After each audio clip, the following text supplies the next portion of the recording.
buenos días, señores. Aquí estamos, llegamos al final de esta semana, la semana laboral, y llegamos con muchísimas informaciones que van desde, desde el sorpresivo anuncio de que tenemos que tener una tercera dosis de vacuna en un país con una que se ha mantenido tan renuente y que a pura chepa, algunos han ido a ponerse la primera o segunda dosis, otros todavía se resisten, anuncian una tercera vacuna sin que se den las explicaciones correspondientes. Eso es algo que habrá que aclararse.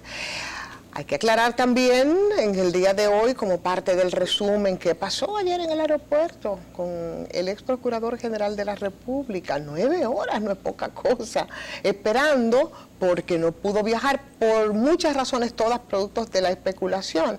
Que si hubo falla en el avión, que si lo bajaron de un asiento, que si fue migración, que si se produjo el chequeo, en fin, legalmente se podía proceder. ¿Qué pasó con este caso? ¿Sus derechos se les violaron? No sé, parte también de lo que vemos en este día. Vemos algunas declaraciones que tienen que ver con el tema del sector eléctrico. Ayer veíamos en uno de los diarios que hablaba sobre las autoridades que analizaban en términos de la generación cómo el sistema energético dominicano se va comportando. Y bueno, a 10 meses de tiempo sin que se pueda exhibir algunos logros, que hasta ahora se esté analizando, como se analiza también el tema de los precios, son demasiados análisis y pocas respuestas, y eso es lo que vamos a poner aquí como punto crítico en esta especie de revista de viernes informativa. Y para eso Fernando Peña, que es parte de Punto Crítico, y mi queridísimo Apolinar. ¿Cómo están ustedes? Buenos días, Ivonne. Buenos días, ¿por dónde empezamos, señores? Y bueno, sobrevivimos a todo lo que tú dijiste y a lo que nos falta.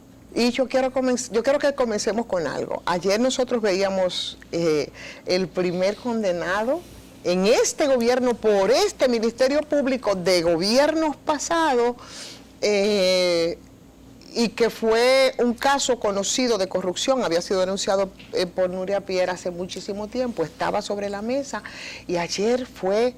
Bueno, se fue condenado a 3 años de prisión esta persona, y con esto otras denuncias, como por ejemplo la que veíamos en el día de ayer y lo hacía Guido Gómez Mazara, que ha llevado la voz cantante con esto de no solo denunciar, sino que simplemente implementar las acciones ante la PETCA o ante los organismos correspondientes. Yo ayer lo hacía, denunciando difamación respecto al caso del señor Ángel Martínez, el mentado detective Ángel Martínez, famoso además, y eso lo veíamos nosotros en el día de ayer. Ahí nos enviaban, y circuló por todos los medios, por supuesto, y veíamos a Guido con sus abogados asistir, porque piden la captura, lo están catalogando de prófugo en este caso, y ahí está la carta que nos enviaban, exactamente, ahí la tiene, donde da cuenta de la acción que implementaron ellos para que esta persona sea capturada, y entonces, bueno, pues venga aquí a hacer presencia frente a la justicia y a los casos que se le imputan en este caso. Eso, sumado además a todos los que tenemos ya grandes y gordos en la mesa de corrupción, como le gusta a Ramón Emilio, yo sigo pensando que es demasiado para un país tan pequeño. Es así. Saludos, señores. Yo pienso que ese tema tú lo puedes tratar mucho mejor que yo. Sí. Yo pienso que... Legendaria figura la de Ángel Martínez, el famoso detective. Sí. Y mira, yo pienso que normalmente alrededor de su salida, su retiro, ¿sí?, del espacio público, siempre hay coyunturas en el país. Ahora es a la inversa, ahora no es el que toma la iniciativa, porque casi siempre incluso, o para responder y defenderse, o para generar situaciones, se produce una intervención, y siempre alrededor de temas en los que hay grandes negocios, hay terceros, etcétera, y funciona y resuena el nombre de Ángel Martínez. Incluso creo que él mismo desarrolla iniciativas o para divertir o para poner en paralelo situaciones. Pero habrá que ver ahora cómo responde efectivamente la justicia Dominicana, porque aquí se ha incoado un proceso, creo que por primera vez en su caso, con esas características. Entonces hay que ver cómo se despliega y cómo reaccionan finalmente las autoridades ante el caso. Sería se crearía un antecedente, ¿no?, respecto a este caso. Sí, por supuesto, porque, bueno, ¿cuántas veces no hemos visto este nombre interviniendo en situaciones muy precisas en el país, incluso con bastante ofensiva, y siempre en cosas que tienen que ver con grupos de mucho poder? Sus últimas intervenciones duras aquí fueron incluso respecto de la minera Barrick Gold. Se metió en el tema, pero rápidamente o fue desinteresado o salió o dejó las cosas en el aire, y eso ha sido muy repetitivo en el caso de la República Dominicana. Y es muy sintomático en este caso. Pero bueno, ahí está, captura, dicen, de prófugos rebeldes, condenados, y bueno, ejecución del arresto de este señor. Vamos a ver qué pasa con esto, ¿no? Y que se hacen las aclaraciones del lugar y bueno, las explicaciones, por supuesto, respecto al caso que está ahí. Aquí tiene que ir otro desafío. Ahí tiene otro desafío, ¿no? Y de verdad ha sido interesante lo que ha estado haciendo Guido respecto a estos casos, que nos preocupó cuando vimos, por ejemplo, al vicepresidente ejecutivo del Consejo Unificado de la Sede, cuando hizo la primera denuncia, lo comentábamos, que él había empezado al revés, él empezó denunciando y después entonces fue cuando compareció ante el PETCA con el expediente para la investigación ya de manera más formal en términos de la justicia. Y creo que incluso, Ivonne, Apolinar, lo que hace Guido Gómez debe ser una referencia, porque en este país se necesitan ciudadanos y ciudadanas con un nivel de empoderamiento. Exacto. Y con una actitud de iniciativa que no deje todo en manos del Ministerio Público, porque es que los ciudadanos y las ciudadanas de este país tenemos no solo el derecho, la responsabilidad e incluso la obligación, y no solo tanto personas, ciudadanos, ciudadanas, sino entidades que tienen que asumir caso. Incluso recuerdo que en aquella ocasión, cuando empezaba Marcha Verde a tratar de incoar, producir algunas intervenciones directas, algunos procesos, se trazó una orientación general para que en municipios, en provincias, en las localidades, porque aquí no solo se roba y no solo se cometen delitos a nivel central urbano, en la capital de la República o en Santiago, no es en todo el país, donde uno no sabe la cantidad de millones de propiedades públicas que se ponen en juego y de delitos que se cometen contra la ciudadanía. Entonces es interesante esto en el sentido de que la gente, además de utilizar otros mecanismos para exigir derechos como la calle y las expresiones de protesta, también sepa que hay instituciones que hay que darle piso de verdad y obligarlas, y como dice Fernando, tú, someterlas a su propia legalidad, utilizando esos instrumentos. Yo como ciudadana puedo hacerlo, o puedo hacerlo a través de una institución, o en el caso de Guido, bueno, que es abogado, que es político, pero yo soy una ciudadana que, en mi caso, bueno, los periodistas tenemos un papel bastante definido, que es hacer esa denuncia que la quieren asumir a veces algunos políticos cuando lo que tienen es que dar respuesta, pero usted como ciudadano también, usted puede hacerlo y se asiste de algún abogado, y ante situaciones así usted va y deposita, y las investigaciones del lugar que la hagan, y si procede, qué bueno, y si no, bueno, por lo menos la gente sepa que, mira, aquí hay una experiencia que nadie, y a veces la gente desconoce, ahora que estamos en esta especie de cóctel, porque el tema central tiene que ver con un asunto de reformas y algunas cosas que se ha dicho porque hay que aprovechar a Apolinar, pero este coctelito de viernes aquí, con el asunto de los buros de crédito, hay leyes y hay regulaciones muy concretas respecto a ese caso que la gente desconoce. Y aquí tu privacidad te la violan de una manera increíble desde esa iniciativa. Privacidad que se viola con mis datos, que yo no se los he pasado a nadie, que el Estado sí puede utilizarlo para cuestiones determinadas, pero de manera privada alguien no puede utilizar, como se hizo, por ejemplo, con esa tripa de la Junta Central Electoral, claro, que una no sabe cómo llegó, para que el otro negocie y presione y le fuña la vida a los ciudadanos. Hay un instrumento que se llama el habeas data, sí, por ejemplo, que la gente no sabe que lo puede utilizar, y hay precedentes con eso. En Santiago hubo un sometimiento que fue ganado, y si la gente lo supiera, yo creo que debemos educarnos en ese sentido. Nadie tiene por qué estar presionándome con mis datos que maneja la Junta Central Electoral. Aquí hay jueces y organismos del país, en este caso de la Junta Central Electoral, por lo menos de periodos anteriores, que deberían haber respondido y deben responder judicialmente por la comisión de un delito que implica poner en manos privadas la data de los ciudadanos para que hagan un negocio y no se sabe cuántas cosas negocio privado, y presionen y pongan la vida a la gente de cuadrito, y no solamente por un asunto de que crediticio, no, ellos dan servicio también a otros, por ejemplo, como a la embajada norteamericana o a otras embajadas, a las embajadas, vamos, para no decir que solo a esta, a varios, por ejemplo, te estigmatizan una persona con cualquier riña intrascendente, te ponen, y porque también le dan servicio, yo no sé si todavía a instituciones como la policía, o sea, una labor de caliezaje. Mientras los delincuentes circulan en aviones privados sin problema y entran y salen. Por lo menos lo intentan. Los delincuentes así, y algunos lo intentan, y dependiendo de circunstancias políticas, entonces pasa lo que pasó en el aeropuerto en el día de ayer. A Paulinar no le gusta, porque Paulinar es muy formal y todo esto, señor. Pero mira, hay que, escuchándolo a ustedes, yo estaba pensando en el informe de desarrollo humano, ¿no? Ajá. Y el informe de desarrollo humano, a diferencia de lo que se ha, digamos, establecido como elementos que resaltan del informe, hay otros que se han dejado de lado y que yo pienso que son importantes.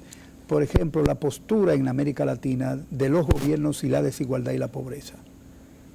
Cuando se sitúa el informe de desarrollo humano en esa dirección, nos damos cuenta de que por encima del 67, del 70% de la población de América Latina piensa que no tenemos instituciones que permitan defender derechos.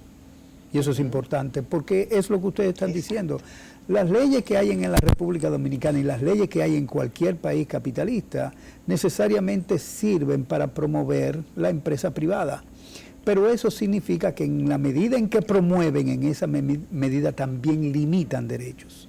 Entonces, desde ese punto de vista, hay que tener en consideración que la República Dominicana tiene un sistema institucional muy desorganizado, y no solamente desorganizado, sino que políticamente influido. Ahí yo voy a Polinar. Algo que planteamos con... el pasado miércoles. El pasado martes, con... el miércoles pasado. El miércoles pasado con Ramón Emilio. Por lo siguiente, después que se describe esa realidad que tú acabas de reiterar, de plantear ahora, se le pregunta a la gente, ¿usted cree que se necesita un gobierno de mano dura? ¿O te llevan la gente a esa respuesta con la pregunta? Y la gente dice que sí, se necesita mano dura, pero no está diciendo mano dura porque no quiere libertad. Es mano dura porque no quiere delito, instituciones frágiles, sinvergüencería, en otras palabras. Y sobre todo cuando... No quiere eso. Claro. Y entonces reacciona diciendo, se necesita ser enérgico en el cumplimiento de la ley.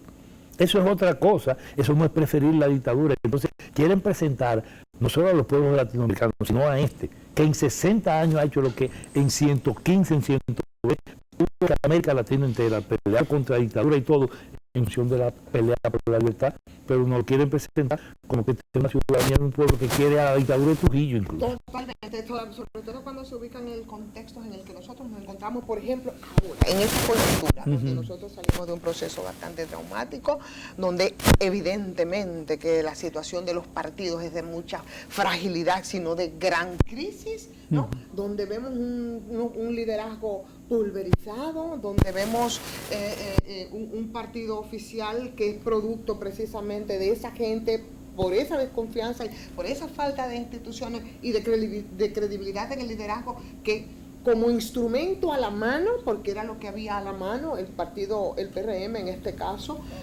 pues asume, y yo digo que con el esfuerzo de la gente, entonces está con lo que decíamos, Fernando, el otro día, la crisis de alternativa también. Frente a esa crisis de alternativa, probablemente se produce esa respuesta, y por eso nosotros en ese estudio tenemos el 68% que dice que querría esos gobiernos totalitarios. Pero tú sabes que también esa puede ser una interpretación que acomoda digamos, el tipo de dictadura. Vamos a irnos al 1973, el golpe de Estado de Allende. A partir de ahí hubo una constitución que se especializó justamente para promover lo que era la iniciativa privada, que no lo era porque inmediatamente la promueve el Estado, ya no es iniciativa privada, es iniciativa que parte del propio Estado. Y se desarrolló el capitalismo que hoy la mayoría de los chilenos están descontentos y cuestionando. Desmontando. Entonces, lo que me están diciendo con eso, esa reinterpretación que hacen aquí algunos grupos, es para sencillamente decirle a la gente que este sistema institucional que vivimos de cierta democracia ya no le sirve al desarrollo del capitalismo, que el capitalismo necesita mano dura. ¿Pero por qué necesita mano dura? Porque necesita hacer negocios incluso violando no solamente los propios derechos individuales, sino también los derechos colectivos de la ciudadanía. Entonces, es tener toda la libertad para hacer lo que se le viene en gana desde el punto de vista reclamando la libertad de empresa. Pero la libertad de empresa tiene la otra cara de la moneda. Tiene la desigualdad, tiene la pobreza y tiene la concentración del ingreso. Entonces, desde ese punto de vista, tenemos que, evidentemente, que cuestionar ese replanteo de la interpretación de la encuesta. Interesante se pone la discusión, señores, en este momento. De verdad que sí, qué bueno que estamos comenzando, pero tenemos que ir a la pausa. Retomamos, Fernando, inmediatamente, regresemos.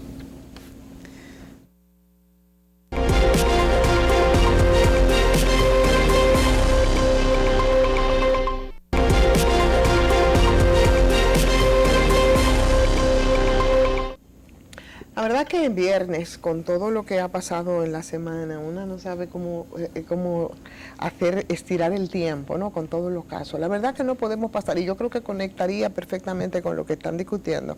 Además de ver respecto a algo que nos preocupa mucho, que tiene que ver con esa retrasada reforma, de la que uno no sabe tampoco si ya se le ha puesto fecha, qué se está haciendo y cómo se van a incorporar todos los sectores para que sea equitativo, y desde lo que se debería estar trabajando ahora. Eso por un lado. Y por otro lado, lo que ocurría en la lotería, lo que ocurría con Fenabancas, los pronunciamientos del nuevo administrador Teófilo Kiko Tabar, que te recordaba a Polinar, también a ti, Fernando, con todo el tema de alianza público-privada. Se parecía un poquito cuando él decía, no es posible, y eso es una condición para yo estar aquí en estas funciones, que ese negocio que es privado utilice lo estatal, en este caso la lotería, para ellos beneficiarse. Por tanto, hay que desvincularlo. Entonces, no sé, a partir de esos dos elementos, me gustaría muchísimo que retomáramos, Fernando, la conversación que teníamos ahí antes de irnos a la pausa. No, yo pienso que, mira, el país está yendo a un momento muy especial, con instituciones un poco caracterizadas, como decía Polinar hace un momento, como hemos discutido acá. Ese es un punto crítico clave de la realidad de este país. El estado de las instituciones, esa fragilidad. Y es lo que te hace manifestar permanentemente problemas de gobernanza. Y además es lo que a veces te encubre y tiende a justificarte cómo hay una tendencia a elementos que apuntan a crisis y cuestiones que cuestionan la gobernabilidad. Porque hay una insatisfacción de la gente, porque hay reacciones progresivas. Ayer, por ejemplo, mientras ese tipo de cosas se da, se producía una marcha importantísima y muy concurrida, precisamente en Bonao. Y se hablan de estos temas. Y era promovida por un sindicato que está siendo víctima en un país donde la libertad de empresa está situada, como tú dices, se afecta y se daña y se quiere impedir la libertad sindical y el cumplimiento de los acuerdos con los trabajadores de la Falcon Bridge. Pero eso se mezcló ¿con qué tema? Con el tema de la corrupción. Y se mezcló ¿con qué cuestión? Con el cuestionamiento justamente de ese tipo de sectores, porque hay un enfrentamiento importantísimo en el caso de Bonao contra precisamente funcionarios públicos que son riferos y dueños de lotería.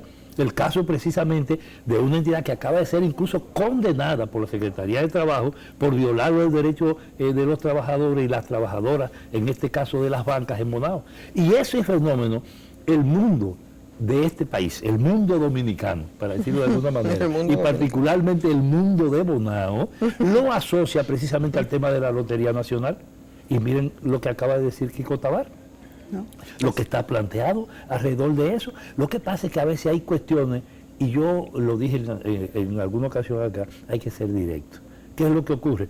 Que aquí se pagan hasta los favores de campaña, las intervenciones en los procesos electorales, la compra de puestos que buscan impunidad. ¿Cuántos dueños de banca y de lotería no solo pusieron sus dineros y sus recursos en estos procesos? No olvidemos de Santo Domingo Este, claro, en el periodo anterior, aquí, y ahora no olvidemos Abonado, y eso se paga, y se paga con qué, con funciones, con espacios, con oportunidades. Sobre todo porque ese es un sector además que es muy abiertamente utilizado para el lavado de dinero. De activos. De activos, es así. Pero esa fragilidad institucional a la que ustedes hacen referencia, también da muestra de ello el ministro de la Presidencia. El ministro de la Presidencia anuncia que se va a someter un presupuesto complementario. Un presupuesto complementario, antes de anunciarse, debe cumplir con ciertas premisas. Y las premisas son las siguientes. Uno, la estimación de ingresos que hizo el Ministerio de Hacienda es mala, quedó por debajo o quedó por encima. La presupuestación de los gastos está bien, estuvo mal, porque esos son los elementos que te, digamos, permiten, según la ley, un presupuesto complementario. Pero el presupuesto complementario, ¿para qué se ha usado? El presupuesto complementario se ha usado para justamente corregir los errores que se cometieron durante la preparación del presupuesto. Entonces eso es lo que está haciendo esta administración, repitiendo exactamente las políticas despreciables y digamos desde el punto de vista jurídico y desde el punto de vista institucional que hizo la administración pasada, que puso en boga la administración pasada. ¿Tú recuerdas lo del presupuesto? Que nosotros cuando discutíamos y estudiábamos el asunto en la universidad, en el observatorio, dijimos que el presupuesto que se hizo para este año, que hizo el gobierno del PRM y el gobierno que derrotó al PLD o que salió con esa ganancia, ese presupuesto era casi una repetición del presupuesto anterior en muchos renglones, incluso cantidad, decenas de millones de pesos en provincias, etcétera, que eran repitiendo cosas que ya se habían hecho, incluso obras que ya se habían financiado y que se habían inaugurado, fueron incluidas en el presupuesto de este año. Tenía que ser un todo. Incluso hay un capítulo que es importante, muy importante, que es lo que se supone que debe diferenciar esta gestión de la recién pasada, que es el tema de la justicia, y hemos visto, por ejemplo, el periplo que ha estado haciendo la procuradora, bueno, no el periplo, pero el clamor respecto a, y con muchas esperanzas cifradas en ese presupuesto complementario, a los recursos, ¿no? Pero bueno, el director de presupuesto todavía parece que está en campaña, él saca numeritos de la ejecución presupuestaria y los anuncia como si fuera algo del otro mundo. Por ejemplo, que ha reducido el 68% de gasto en carros y vehículos y gastos.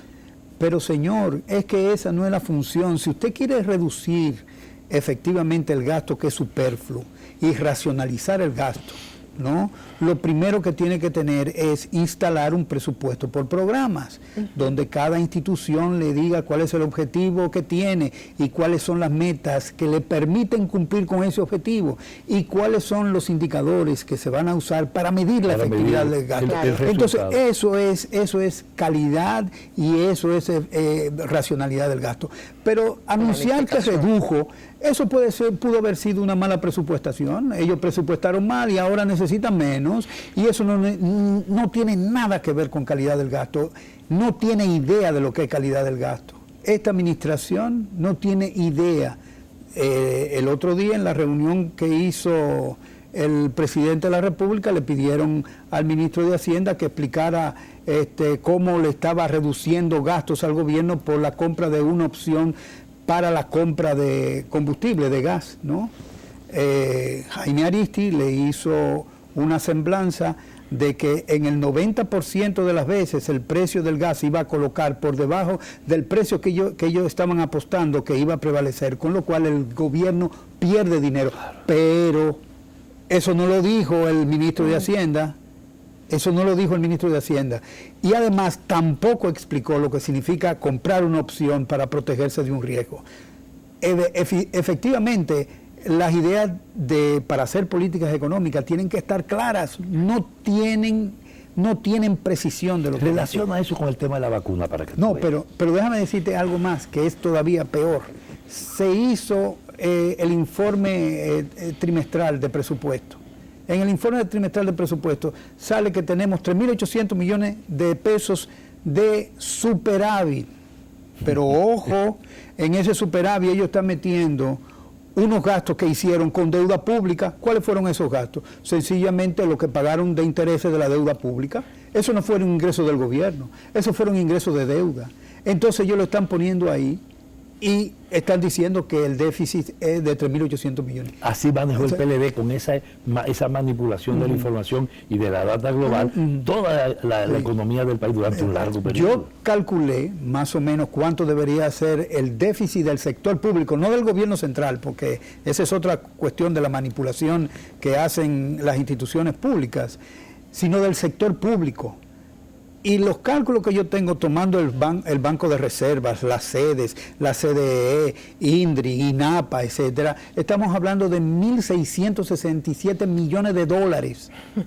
Estamos hablando de casi, ¿cuánto? Alrededor de 100 y pico de 1.000 millones de pesos. No de 3.800, por el amor de Dios. O sea, lo que tiene que hacer el gobierno para hacer buenas políticas públicas es primero conocer la realidad, que no la conocen. Entonces deben comenzar a ver cuáles son las metodologías de presentación de la información pública. Yo difiero de eso, quiero diferir a Apolinario. No es que no lo conocen. O lo conocen muy bien. Lo conocen muy bien, pero lo necesitan manipular porque es un manejo de tipo estrictamente politiquero. Entonces, pero tú crees que ya a esta altura del juego, y habiendo pasado tantas veces no solo por los ejercicios, sino por los consejos de economistas que saben de eso y que conocen la cruda realidad, no lo entienden? El propio presidente de la República claro que lo entiende. Ahora, una cosa es cómo usted maneja eso para apostar a ser gobierno.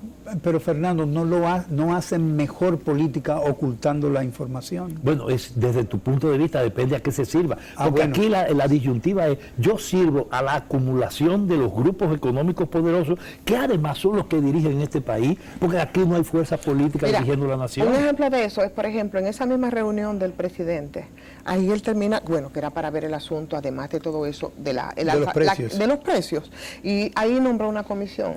Ahí estaba Servio Tulio Castaño, que está en todas las comisiones habidas y por haber. Yo no sé cómo puede ser tan abarcador y tan experto de todo. Y lo escuchaba ya dar unas explicaciones. Es que ya no está Agripino y se necesitan figuras de ese tipo. Figuras de ese tipo, supongo, ¿no? Que saben de todo, obviamente. Y hablaba atribuyendo el alza de los precios a un elemento que no tiene nada que ver, Apolinar, con lo que tú hablabas. Hablaba él, por ejemplo, del asunto de los fletes, y de ese tipo de cosas. Y yo dije, pero ¿dónde me está dejando el elemento de la demanda que ha bajado, que nos explicaba de manera muy pedagógica para dar una explicación de cuál pudiera ser, ¿no? No, pero fíjate una cosa, la pandemia cambió el patrón de consumo de la gente, ¿no? Y no solamente que cambió el patrón de consumo, o sea, ya los restaurantes no son visitados con la asiduidad que lo eran antes. Así es. ¿No? La gente compró muchos productos para acumular durante la pandemia, para no salir con frecuencia. El poder adquisitivo y el desempleo. Y además el desempleo. Y entonces ya lo que demandaba la gente eran puramente productos alimenticios, había que estar en la casa. Y eso cambia el patrón de consumo. Pero al mismo tiempo hay que tener en consideración que hubo un crecimiento enorme del desempleo y que esa gente no iba a demandar. Y que las ayudas supuestamente que iba a poner el gobierno digamos, iba a implementar el gobierno, fueron dirigidas fundamentalmente a las empresas y a los bancos comerciales. O sea, quienes no necesitaban nada. Entonces el 52% de la población, que es una población informal y que normalmente muy afectada por la pandemia, efectivamente no recibe nada. Lo que recibe es un patí, un quédate en casa, que si ustedes ven la ejecución, estamos hablando de 180 millones de pesos para una población enorme. Está bien, sí. Es HL. Y promesas en el interior que solamente se hacen efectivas cuando, apoyando al sector privado y cada vez de más altas capacidades, te financian proyectos. Entonces, ¿qué ocurre? Si cayó la demanda, si cambió el patrón de consumo, ¿no?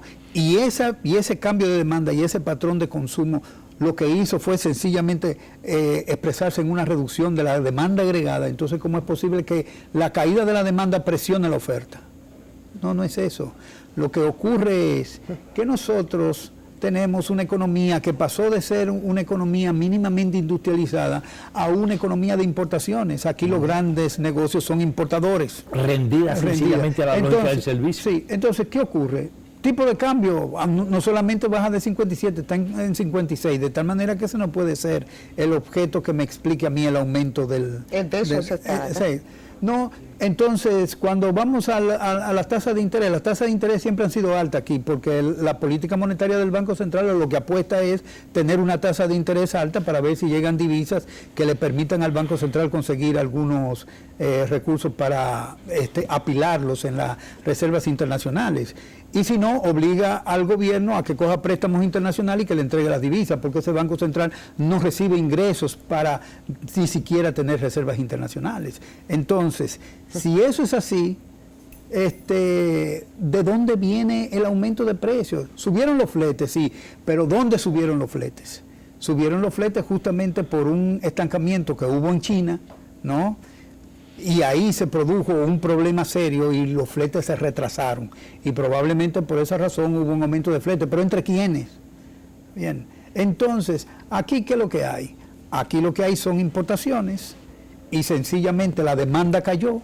Y la demanda significa que usted vendió menos y ganó menos.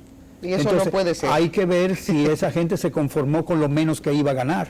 Y de tal manera que la ganancia, en este caso, que se excluye generalmente del vector de precios. Hay que cargarle al consumidor. Hay que cargar al consumidor, claro, eso es lo que es. Es una barbaridad. Entonces, y Macarrulla lo dice hoy claro, en la prensa. Dice, uno sabe que hay especulación, pero la especulación nunca se ha podido controlar.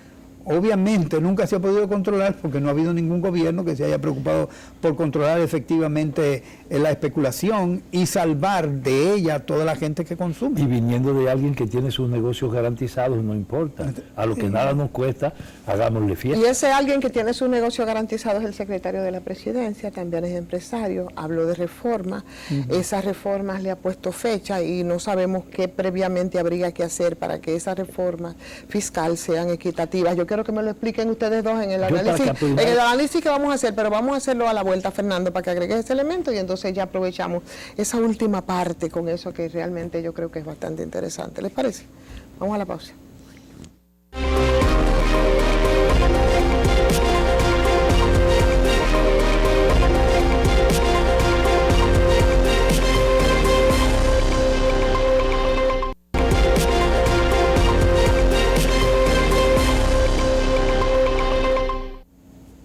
Hay una cosa que es importante en lo que nos detuvimos y tiene que ver justamente con las declaraciones audaces del ministro de la Presidencia, que pone de relieve cuestiones que hemos dicho en relación a su función y a su rol en este gobierno y desde antes, desde la transición.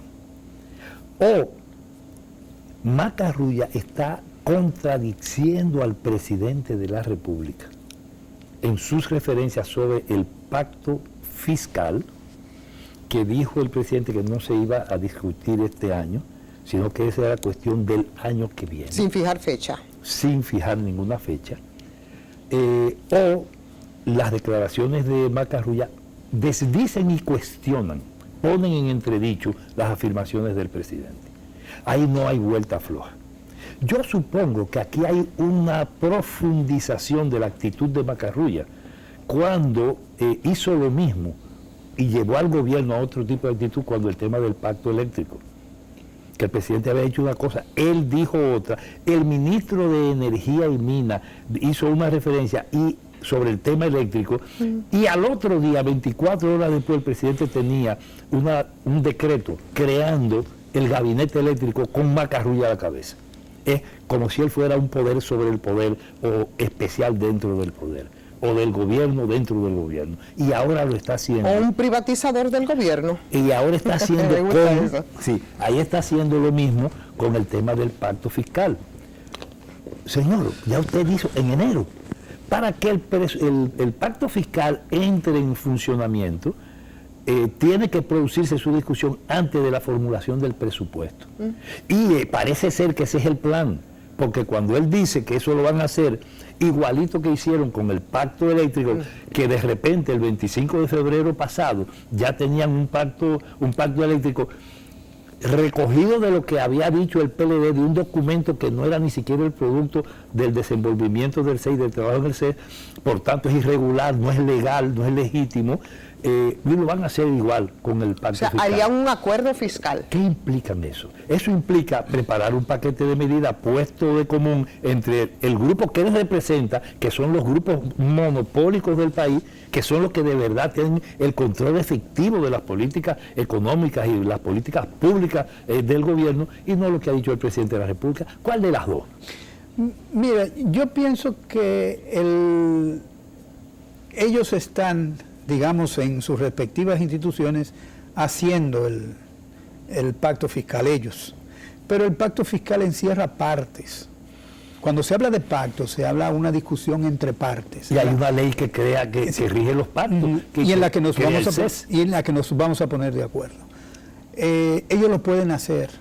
Lo único que la gente que va a ser lastimada por ese pacto fiscal, evidentemente que no se va a quedar tranquila, porque ha puesto los ojos en otro sitio y han visto la reacción de otros pueblos cuando se les pone a las puertas de un sacrificio enorme, tratando de sacar de ese mismo sacrificio a la población o a la población minoritaria que más puede enfrentar. Colombia es un ejemplo. Sí, Colombia es un ejemplo. Entonces, ese es, no, y también Chile lo es. Y Chile lo es. Y Chile lo es. Y lo van a hacer cualquier otro país donde exista, y realmente existen en todos los países, el mismo sistema tributario, porque ha sido aconsejado por el Fondo Monetario Internacional y por el propio Banco Mundial, de que las recaudaciones descansen fundamentalmente sobre el consumo. ¿Por qué? Porque eso supuestamente es lo menos distorsionador del mercado. No, porque no es distorsionador de la ganancia, sí, pero del resto de la población sí tiene que. Entonces, esos son los castigados. Sí, entonces si esa es la idea que tiene Macarrulla del pacto eléctrico, obviamente del pacto fiscal, si eso es lo que él tiene como idea del pacto fiscal, evidentemente que va a tener problemas, pero no llegar a acuerdos entre sus pares en el gobierno. Tiene que coincidir conmigo en que él hizo su pacto eléctrico para poder hacer su pacto fiscal. Entonces, del grupo que él representa económicamente y de esa élite de este país que ha hecho la República. Pero una cosa, Fernando, entonces su pacto fiscal para representar sus intereses, tipo lo que pasó con el pacto eléctrico, en eso piensa Macarrulla porque piensa como empresario, pero la preocupación del presidente, además de eso, debe ser entonces también política, porque podría tener ese impacto con lo que dices tú, Apolinar, de que hay un sector al que se le trataría de cargar el dado, que no se quedaría tranquilo. Es que, como ha explicado Fernando, la opinión del presidente en este caso, o en los dos casos, es subsidiaria. Así es. Es subsidiaria. Es fuerte decirlo, pero es así. ¿Quién ha marcado la pauta? La pauta la ha marcado el ministro de la presidencia. Él es el que ha marcado la pauta. Por eso tiene mucho sentido lo que tú dices. Entonces, desde ahí se privatiza al gobierno. Está privatizado el gobierno. Por eso quien va a pagar las consecuencias de ese desastre políticamente es no es el liderazgo del presidente, es la función política de su partido. Exacto. Y de esos grupos, porque va a aparecer aquí lo que ellos no quisieran que apareciera, va a reaparecer en el país, pero ahora en otras condiciones, que es el tercer partido que yo llamo, que es la calle, porque la gente va a reaccionar. Claro, eso entonces eso es lo que no está tomando en consideración Macarrulla. Macarrulla está pensando que tiene el poder para sencillamente cambiarle la vida a todo el mundo. Pero quien debería de tomarlo en consideración en este caso es el presidente. Macarrulla yo creo que le importa un bledo esto, le importa su sector empresarial. Y su tasa de ganancia. ¿Entiendes? Pero el gran perdedor sería entonces el gobierno. Bueno, pero a final de cuentas ellos están con todos los gobiernos, o sea, el empresariado no tiene un gobierno, tiene todos. Tiene los gobiernos. Por tanto, por eso es su preocupación. Y ahora decidió no tenerlo a través de nadie. porque ya ellos no necesitan lo que llamamos siempre intelectuales orgánicos, clase política, grupos políticos. Ellos están haciendo lo que tienen que hacer. Entonces la advertencia yo creo que hay que hacérsela al presidente. Oiga, presidente, ojo y sor con esto, ¿no? Porque sería el gran perdedor realmente y es el que tendría que estar atento, claro, suponiendo las buenas intenciones, que no hay razones para no creerlo. Debe ver a punto crítico. Exactamente, que no tenemos por qué creer que no tenga buenas intenciones, Luis Abinader. Cuidado con eso, realmente. No, pero mira, el problema en la política, y eso me lo ha enseñado Fernando, no es de buenas intenciones. La realidad es de donde parte la política, no es así, Fernando. Entonces, ahí está la realidad. ¿Qué ha ocurrido con el gabinete eléctrico? Ha ocurrido algo muy particular, que ha ocurrido con declaraciones del presidente y con declaraciones de Macarrulla. ¿Qué ha ocurrido con el pacto fiscal? Efectivo, una declaración del presidente y otra. Macarrulla dijo lo que se va a hacer. Entonces, desde ese punto ustedes verán la declaración próxima del presidente cómo arreglar las dos cosas para que se haga lo que dice Macarrulla. Sí. Entonces, desde ese punto de vista, evidentemente que el presidente, a pesar de su investidura, su opinión en esos dos casos es subsidiaria. Bueno, señores, ahí está, se terminó el tiempo, de nuevo terminamos este viernes, esta semana, un mes ya de Punto Crítico.